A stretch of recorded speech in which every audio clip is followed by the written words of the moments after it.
even further, those are very primary activities when you talk to lower grade students, but there are some things you can do as a whole group. And now this is another one. This is an actual game you can play with multiple players. So if I was going to play with another person, we both play.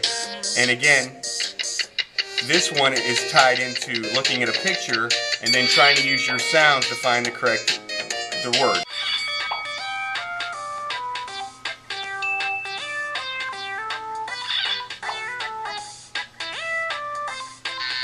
Then multiple players can play at the same exact time. Again, it's called Futaba. There's multiple ones. This is a free version. Now, there's ones you can pay $1.99 for and things like that, but that's another one that teachers are using in the classroom.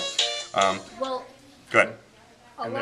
If you go down this route, and this is the route you want to do, would it be, well, I think it would be great because with my tablet, you can learn a whole bunch of different languages. You have those free options to throw a couple of those, learn how to speak French. Right. For like maybe 4th and 5th graders. Oh, try to tie in a language or something. Because kind of 6th grade Spanish is offered. No, that's a good idea too. That might be something. And I think the sky's the limit. There's no question about it. I was so excited. I could learn Filipino. I could actually fit in. You can type. Well, I have one that you can actually. You can type it in, and it'll actually change your interpretation right there in front of you. Like I've talked with parents, and I'll type in information if I was unable to communicate with them, and it'll actually put it in Spanish right below it. And if I have trouble reading it, it'll even play it for me so I can listen. This is another one in regard to, you talk about sciences, and this is one obviously that just to kind of show kids, the brain.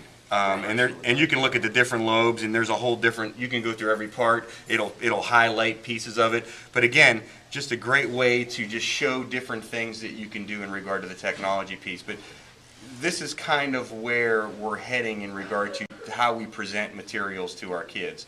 There's other programs out there called Show Me and Educreations, which are basically one of the big things right now is something called the flipped classroom, which is we share some of our lecture type information with parents that they could, or the kids could watch it at home. So it's become rather big in high school where a teacher will give a link of their lecture and the student will watch it at home, and then when they come in class it becomes more of a lab versus direct instruction the entire time, which is what we grew up with, where a teacher stood in front of the history class and basically talked to you for however long that class was, and you fell asleep or whatever happened. Now it's changed in some cases. Some people are being innovative where they'll use Show Me, and the teacher can record their voice. They can link in different things that they want you to watch. Then you could write about what you saw, and that's part of almost like your homework. And then when you come into class, it becomes more of that discussion. Based on the information we found, you talk a little bit more about the conflict, or why did this happen? And so you're taking away that reading aloud in class in some cases, and where that part becomes at home. And then in some school system this works because children have access. Other school systems it may not work because they don't have access to the tools. But there's a lot of different things where we had a student in 5th grade actually, you can draw out, say the water cycle is a good example. The student actually draws out on an interactive whiteboard on the iPad the water cycle, and as he's doing it, he talks. The first thing happens is this, and then this happens. And actually, it's recorded. You can post it. And then we had our lower grade classes, like 2nd graders, that were also learning about the water cycle, and they heard this 5th grader explaining the water cycle with pictures and in child-friendly language. And, it does two things. One, it's helping the younger grade because it's a different way of showing it. But two, by teaching it, by having that 5th grader walk through the steps and actually explaining the steps, you've now made that 5th grader better at understanding what they're doing. So their mastery's increased. So, there's a lot of different ways to play with it. But again, that's what I'm hoping is going to happen when I go to Hopewell. I'm going to see that this is going to be able to work, that we can go in this angle. And we're going to ask those questions, the compatibility of things and things of that nature. Does it have to be the iPad or because there's cheaper things out there. And we just got to see exactly the impact of all these different things that are out there.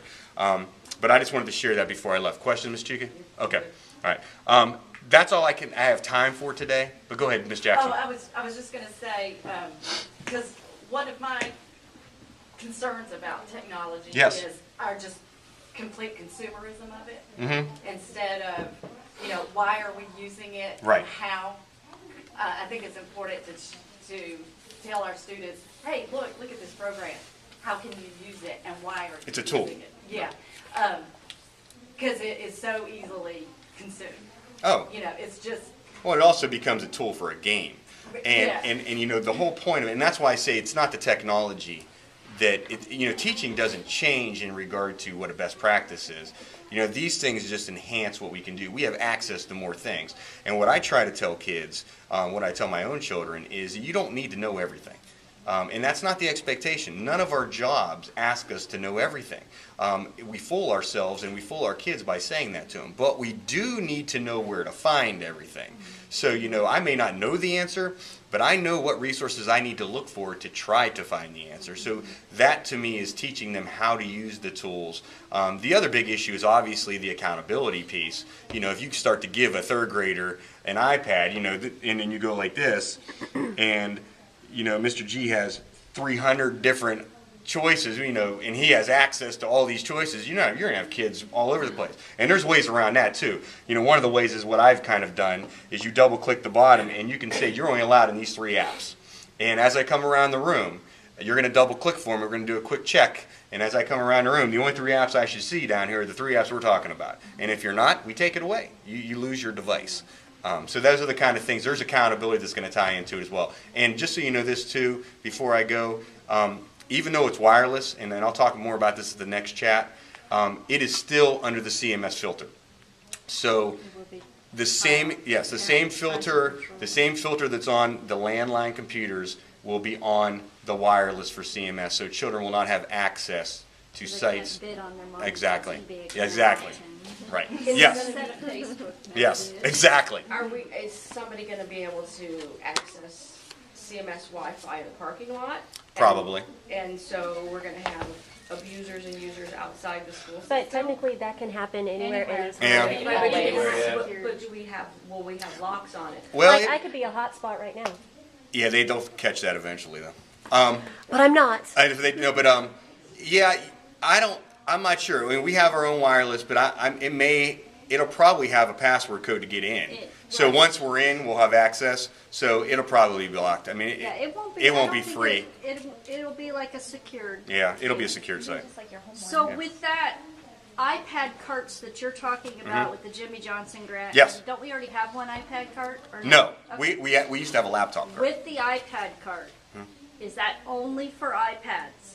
The iPad cart is, yeah. I mean, it's basically, yeah, that's all So then iPads. if you decide that when you do all your research, if the iPad is not fit for what you want it to do or whatever, and you go with a different tablet, then how will those iPad carts come in? You would still be able to use both. I mean, because the iPad still would use wireless access, just like another NetPad would. They wouldn't communicate with each other, but in reality, you're going to be using them for research. You're going to be using them from different things. So you would probably keep one and use it for X things, and then you could use the other one for the other So things. what does an iPad cart look like? I'm thinking some metal cart with It wheels. well, I guess the cart. I guess the plugs or cart is something? probably what's the catching point. Okay. If you think of the old laptop, there used to be carts where schools began to get these metal, basically charging stations, is what they are. And I've seen one up close, but I've seen them in magazines. But basically, the iPad fits in. It's basically a charger that charges all 20 of your iPads, and it houses remote them. charger kind of Yeah, thing. and it houses it, and basically it's locked up, and then you can roll the whole cart down to a class, and you can divvy them out to the 20 kids or whatever you wanted to do with them. It's just a basic housing unit. So they look exactly like this. The cart itself is a housing unit to charge them and do that kind of thing. And also, in answer to some of your question, I have a couple iPhone apps that actually some of the applications can talk to. A friend of mine has a HP tablet, and you can still do some of the stuff that interacts between the two because it's via Bluetooth.